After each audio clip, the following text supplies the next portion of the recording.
Welcome to STEM NOLA. My name is Dr. Calvin Mackey, and I'm happy to have you all tuning in. As a little background, we founded STEM NOLA 7 years ago to expose and inspire and engage communities in science, technology, engineering, and mathematics.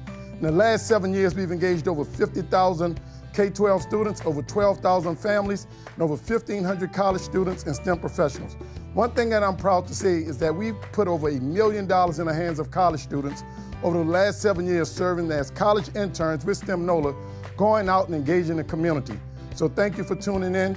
Parents, thank you for believing in STEM NOLA and trusting us with your most prized possession, your child, your scholar. STEM NOLA believe that either we're training ourselves from the neck up or the neck down.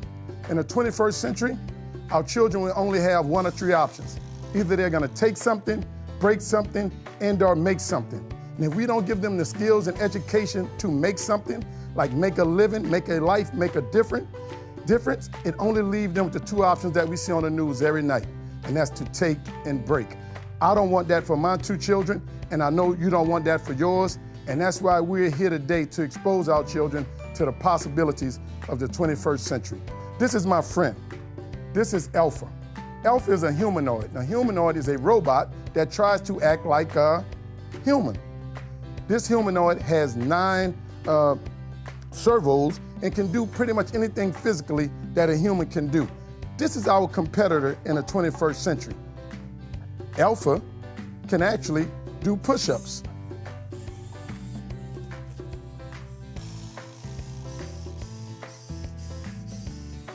Alpha can even show off.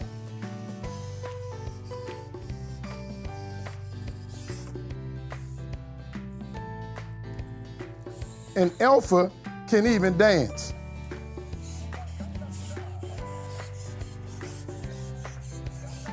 And like any superhero, Alpha has her own music. This is the machine. And the automatic machine in the 21st century will displace many workers. In the aftermath of COVID, you have to believe that there are many companies out there saying never again will we allow a pandemic or something that happened in nature shut us down. So COVID has exacerbated the possibilities of machines displacing people. If you're competing against Alpha, you will not win. The only way we defeat Alpha is by developing our heart and developing our head, training ourselves from the neck up such that we can control the robots so that the robots will not control us. That's why we're here. That's why STEM NOLA exists. That's why your parents want to make sure that you all participate in events like this so you can know the possibilities of the 21st century. Again, I'm Dr. Calvin Mackey, and I want to say thank you for tuning in. Now let's get busy innovating, creating, and making with STEM NOLA. Thank you. The topic today is chemistry, but my name is Abisoys, and I am a Boeing engineer, manufacturing engineer. I have a master's in chemical engineering. I also have a bachelor's in chemistry and chemical engineering. And I went to Texas A&M, and currently I work with TPS, is just a thermal protection system on the space rocket. And so I'm going to talk about TPS, thermal protection system. But before I talk about that, I just want to give you something so you can always relate it to it. So for chemistry, you know, before you get to, I'm going to talk about a material, which is the TPS, but chemistry is mainly studying everything at a small micro level. That way it's like a puzzle. You're trying to understand each part of that puzzle so you can be able to fit it in the right position very well. So in the case of TPS, TPS is just a combination of several atoms and molecules that came together in an effective way to become something brand new, which is a material called TPS. And TPS is mainly for SLS, which is here in New Orleans.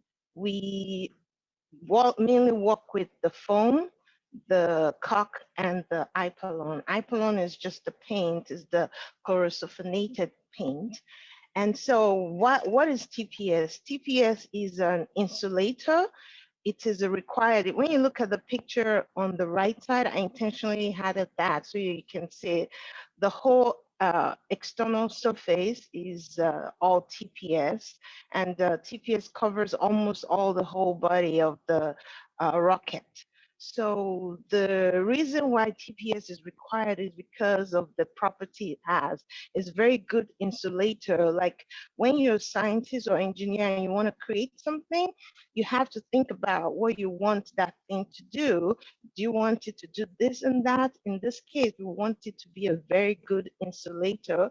So it keeps the environment inside the rocket constant, and it also keeps the environment outside and the surrounding from entering into the system. So that is why we like, we use a TPS. So like for the rocket, for instance, during the time it's going to the space and it's coming back, it goes through temperature as much as 3,000 degrees Fahrenheit.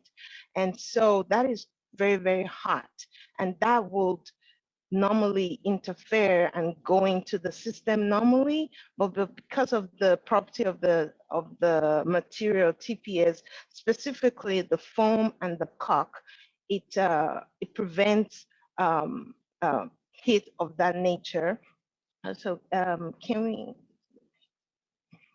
So this is just, I had a picture so you can see how TPS looks when it's on the surface of the rocket. And the second picture on the right is just so you can see one of the application while they're applying it on the surface as well. So like I said, one of the property of TPS is the caulk and the foam is to be a good insulator. It also must be able to prevent all this phenomena from occurring, like for instance, the conduction, the convection, and the radiation, and also the thermal conductivity.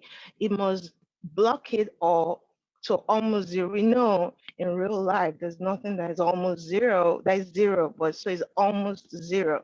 So it does block conduction and convection radiation. What is conduction? Is just when the heat on one body transfers the heat to the other body. And in the atmosphere, that is constantly occurring. And also the convection is just the heat from another source that is being carried to another source, in this case, to the rocket. So by air or fluid. So like for instance, I'm gonna give you an example that you might be able to relate with, like your oven at home. Sometimes, not all of it, sometimes some of it goes through convection heating. That means something else is hitting it, then the fan is carrying the heat to the food. So that is one of the ways that the heat in the atmosphere can get to the rocket. And the third one is radiation. You know, radiation when you're outside in the sun and all of that. So in the atmosphere, it's also occurring radiation. Heat is being passed via radiation. That means heat is going via waves or rays to another body, and this is to the rocket. So the thermal conductivity is just the ability of a material to resist heat, and the TPS is able to resist heat enough that it can protect the core of the rocket. Next. Okay, so so we've talked about the caulk and the foam. The third element of the TPS is the Ipalon paint. The caulk and the foam protect the rocket, but what protects the caulk and the foam? It is the Ipalon paint. So what that does is that it protects it from moisture, either in the air or even when you're about to ignite the rocket. For instance, you might wonder how does, besides the rain and the condensation and all of that, how does moisture get to the caulk? When the rocket is about to be ignited, that's when it's about to shoot up. it uses hydrogen and oxygen as its fuel. And hydrogen and oxygen is very good fuel. It's not like crude oil that the cars use now or have been using for years. So hydrogen and oxygen is very good fuel system. So what happens is that hydrogen is on the periodic table, hydrogen is on the left side and oxygen is towards the right. So they combine. Before I talk about that, I want to tell hydrogen occurs naturally in a gaseous state. So we have to decrease the temperature and make it very cold, like what we call cryogenic cold, so that it will shift to liquid. When you're in school, in college, you're going to study something called phase diagram or thermodynamics, and you understand better. So it gets to be liquid. That way we can put it in the tank. So when they're in the tank and there's time, we usually fill it in the tank when it's about to leave. So we fill the tank and then you ignite, and the oxygen and the hydrogen find its way to the rocket chamber, and that's where combustion takes place. Combustion is just when substances are burning, so they combust and combine together, and when they combine together, energy, massive energy, and water in form of superheated steam is released. And when it is released, it powers, it gives the rocket its ability, just like, I think it's the third law of Newton's third law or something, that opposite reaction. So it goes to the opposite side and the rocket flies to the other side of it. So, but the steam can settle on the surface of the rocket, but the Ipalon protects the moisture from penetrating into the material and all of that. So that is what TPS does, and the Ipalon and the cork. And so there's something I forgot to mention. I want to just quickly mention, it's very important. When the rocket is returning from space to the Earth, remember when you're trying to fly from the staircase downward, it's very easy to come down, but it's not easy to go up. So when it's coming down, it goes through so much intense speed that it creates friction with the surrounding element, like gas, compression, and all of that. And so it generates so much heat that it's like a fireball. If it wasn't for the TPS that doesn't let the rocket absorb all the heat and preserve it, you just see a fireball coming down to the Earth. So I just want to mention that that's one of the function of.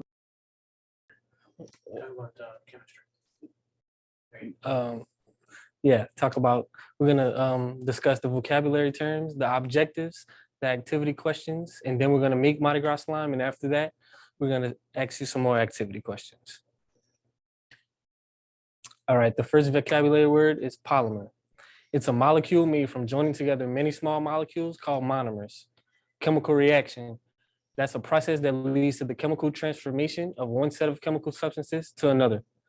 A non-newtonian, that is a fluid that can change from a fluid to a solid under a certain force. The objectives.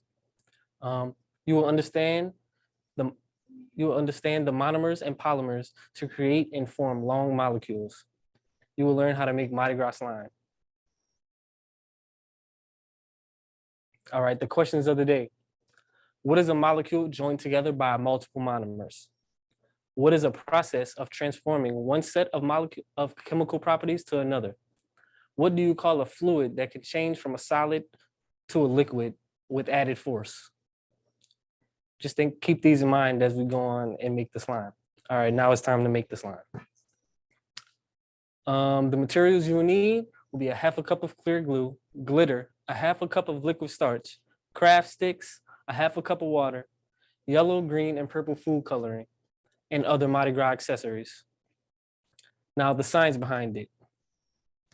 Mixture, substances, polymers, and elasticity and viscosity are just a few of the science concepts that can be explored with homemade slime. The glue is a polymer and is made up of long, repeating, and identical strands of molecules. These molecules flow past another, keeping the glue in a liquid state until you add borate ions. Borate ions are found in the slime activators, which is the liquid starch. And when mixed together with the glue, it forms a cool, stretchy substance. All right, now it's time to make the glue. All right, so the first thing you need is your glue. And we're gonna pour, you need a half a cup. So let's go ahead and do that. And once it gets to half a cup, you wanna pour it into your bowl, your mixing bowl, and set the glue aside. Make sure you get all of it in there. And next, you're gonna need the same amount of water. So in this case, a half a cup.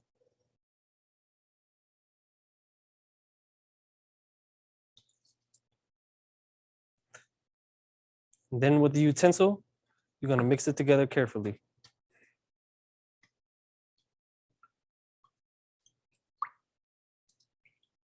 Until well combined.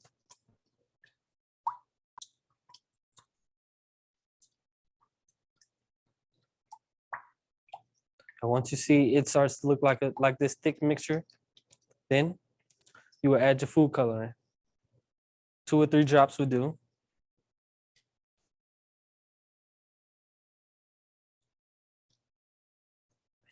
And then you can add the glitter.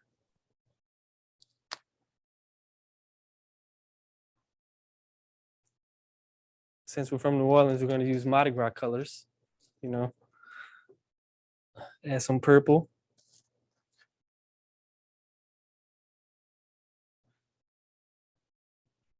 Then we're going to give it a mix. Oh, can't forget your beads, Mardi Gras beads. Let's add a couple in there.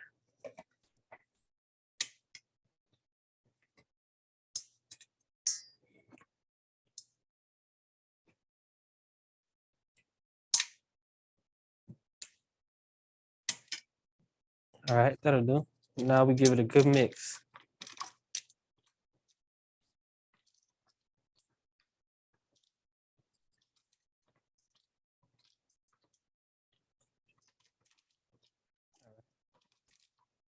Now after it looks like this, then we put the liquid starch in. And you have to, everything is the same measurement. So if you use a half a cup of water and a half a cup of glue, you use a half a cup of the liquid starch. So then you pour it in there.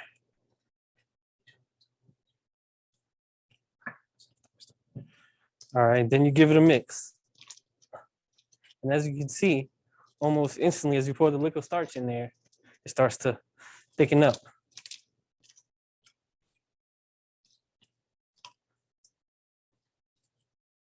You want to mix until it gets to a solid state.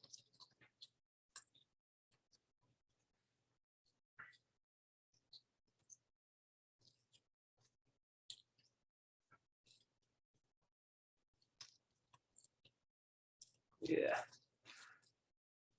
This is the slime, guys. Stretchy.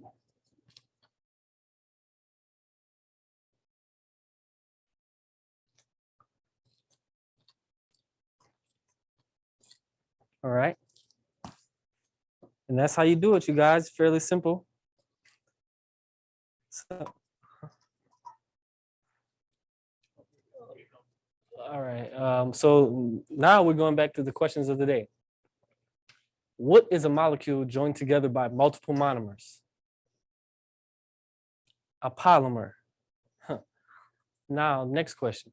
What is the process of transforming one set of chemical properties to another?